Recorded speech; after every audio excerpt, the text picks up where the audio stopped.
Okay. Well, one of the things that a lot of us deal with is open records requests, protecting landowner information, and Colorado has found the way to deal with that. And with us today is Alyssa from Colorado. So let's do a sound check, Alyssa. Can you hear me, Ray? We can hear you fine, and go ahead and advance a slide or two and see if that's working for you. Okay, very good. There we go. Thanks, Alyssa. Yep. All right. Well, thank you, Ray, and thanks everyone for joining us this morning.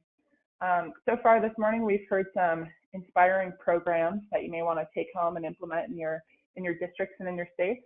I, on the other hand, have a cautionary tale regarding open records requests and protecting landowners' private information. So as in most states, in the state of Colorado, conservation districts are subdivisions of the state government. They're special districts and they're publicly funded, which means they're subject to the Colorado Open Records Act. Working with landowners, there are sensitive private information that districts may have on hand. What are the implications of districts handling sensitive private information and being subject to open records requests? The Colorado Open Records Act, or CORA, is similar to FOIA, which is the Federal Open Information Act. CORA requires that most public records be available to the public. This ensures transparency and open government. Anyone can make an open records request, and the entity must respond in 3 business days. They must make an effort to respond in a thorough and comprehensive manner, and can request clarification or discussion of scope. And if the person who submitted the request does not respond, the entity can abandon the request. Now, some records that may be on file within a conservation district that could be subject to a CORA or FOIA request: meeting minutes, budgets, planning documents, business information, historic district records, and landowner information. And landowner information is where things get a little bit sticky. Some landowner information that may be on hand are technical assistance information, property maps, property inventory, and photography. We had a case of a district who was interested in undergoing a drone photography project where they would take drone photography of landowners' properties along a stretch of river. We advised them to be careful with these photographs because there may be a disgruntled neighbor who wants to submit a CORA request to see what's going on his neighbor's property. Let's see. There we go. Now, the project that brought this whole CORA issue to our attention happened in Eagle County Conservation District. A couple years ago, they secured funding by the Colorado Water Conservation Board, which is a state agency, to undergo a ditch inventory project. This inventory project collected information along each of the landowners' ditches regarding infrastructure for water management. The district spent months gaining landowner permission to complete the project. They assured that all of this information collected would be completely private and not subject to the public. And then they contracted an engineering company to produce the inventory binders for each property. At the end of the project, the engineers went to each landowner and handed them a binder with inventory of each of their properties. And then only the engineers and those landowners had that information. The district never had it on hand. Until shortly after that project was completed, the district received a CORA request for the inventory project. A reporter from Aspen, Colorado, was investigating privacy of consumptive water users. Her question was essentially, if water is a public resource, why is information regarding infrastructure and use of that water so private? She submitted a CORA request to the district, and the district was confounded as to what to do. They had no project information in possession besides the project summary, which they then submitted to the reporter. She deemed this insufficient. What the reporter wanted was every single binder that was handed to every single landowner regarding this project. If, in fact, the district had to submit those binders, it would have decimated the relationship with landowners that they spent months building the trust and ensuring that all of this information would be private and would never see the light of day unless the landowners chose to share it. Since the reporter had a lot of time on her hands, this CORA request spiraled up the chain.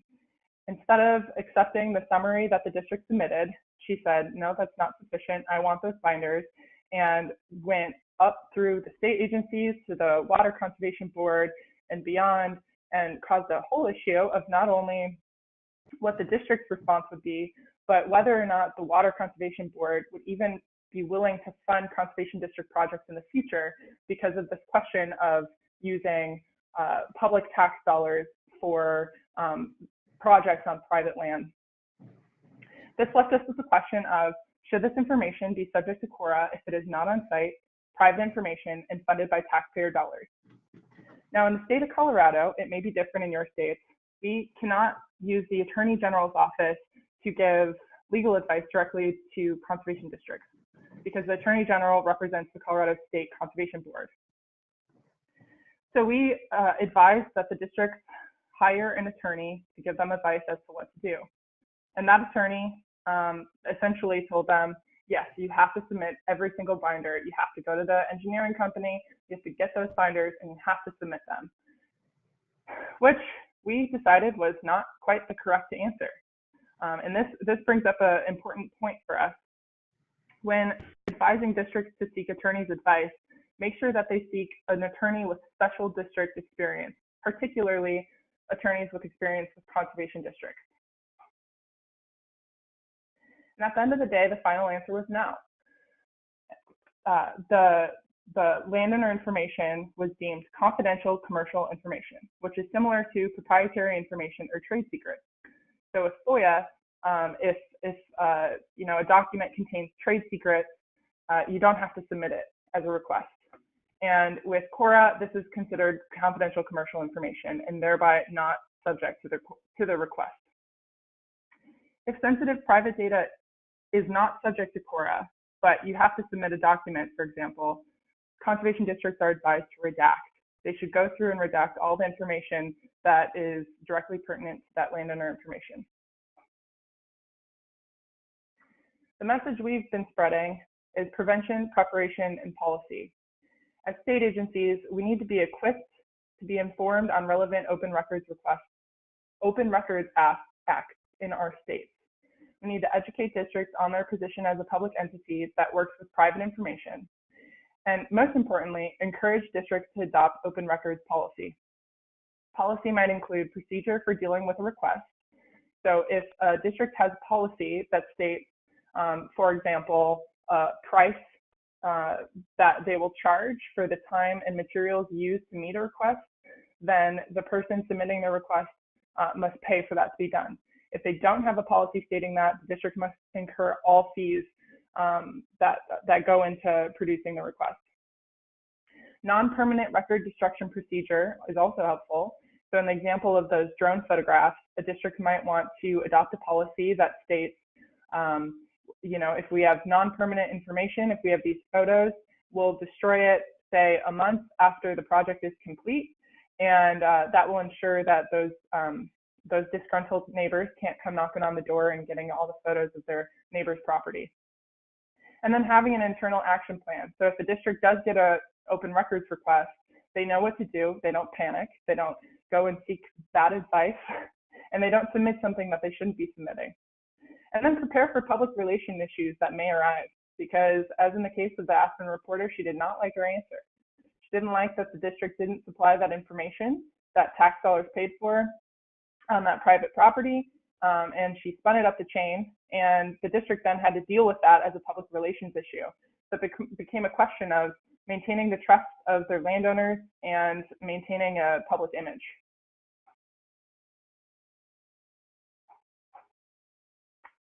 Some of the main takeaways are that conservation districts have a duty to serve their landowners, and they must do so while ensuring the protection of landowners' private information and livelihoods.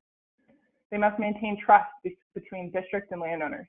Without that trust, the district is essentially incapable of doing what they do best.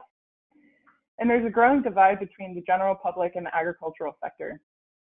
This divide is especially contentious in the West regarding water, and highlights the importance of districts to undergo public education and PR efforts in their districts.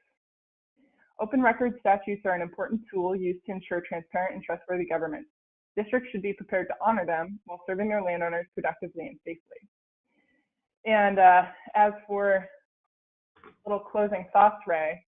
There's my information, and law is open to interpretation. So I can't answer all these questions that may come up about what may or may not be subject to a core request and what a district may or may not have to submit.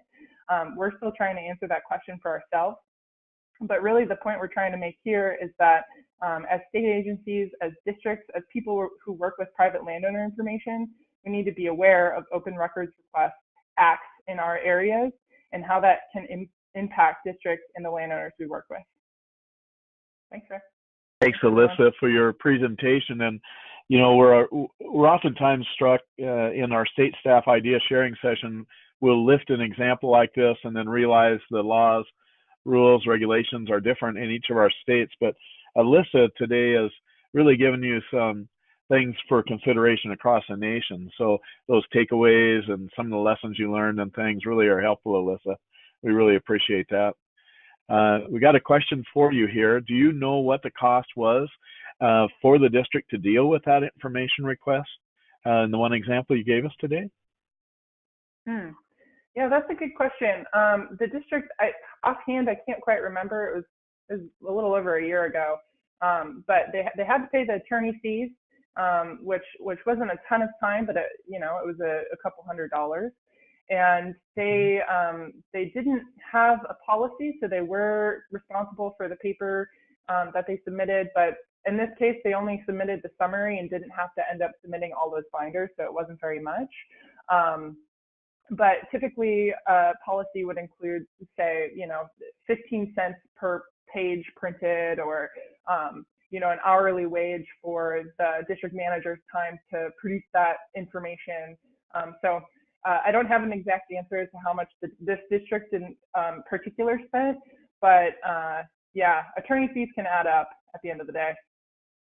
Mm-hmm. Yeah, they certainly can. And you painted a picture of some of the costs that would be relevant, for this. Would we be able to get a copy of the CD Open Records policy example? What do you think, Alyssa? Did you have one or two that you could share? Sure. Yeah, we could share that. Sure. And you could share that through me, and I think I've got a couple on my computer also from previous presentations, and so we'll get out a Open Records policy. And I think in my computer I even have a template that for a piece of policy or operating procedure. Now, we share these with a caveat that look at your own state's laws, rules, and regulations and make sure this wouldn't grind against those. But Open Record policy, that kind of templates, again with the caveat that make sure it's applicable to your place. And another question while we're at it, are Colorado Conservation Districts seeing large amounts of information requests from national special interest groups? No, not at this point, not that I know of. This was actually our maybe not our first open records request that we've dealt with, but the first kind of high pressure one from a environmental watershed based perspective. And it was a state-based group, not a national group, and we haven't seen any since then, but it definitely had the potential to kind of spiral into a statewide issue, which is why we're so concerned about getting this figured out at a state level. And let's tackle one more question while we've got you on the line. Wanted to ask the question, some of you are aware that the federal Section 1619 code is a set of federal requirements for non-disclosure of cooperators' private information. And most of our districts across the nation have signed an agreement with USDA and NRCS in particular to follow the 1619 code. And was any of that considered, Alyssa, in your example? Did you find that the federal code trumped the state code and non-disclosure of cooperators' information? Not really. We this kind of was parsed out as a separate issue, and the CORA requirements were essentially not, the exemptions that may have been through the USDA agreement were not applicable to CORA, and so it also brought up this question for the state of Colorado of should landowners be protected at the state level as they are at the federal level from CORA requests regarding private landowner information. And as it currently states, it's not really the case, but that's potentially a future policy project for our state association to tackle. Yeah, I think for state conservation agencies and or state associations to line up your state requirements for public information against the Section 1619 may be a worthwhile exercise for you to do, and you may find the answer that was requested there, and it may be state specific to what would be considered shareable under the state and the federal side. And then it usually leads to a lively discussion between NRCS staff and state conservation agency staff. Alyssa, thanks so much for your presentation today. And hang on, I'll leave you unmuted so that in case there are more questions that come up,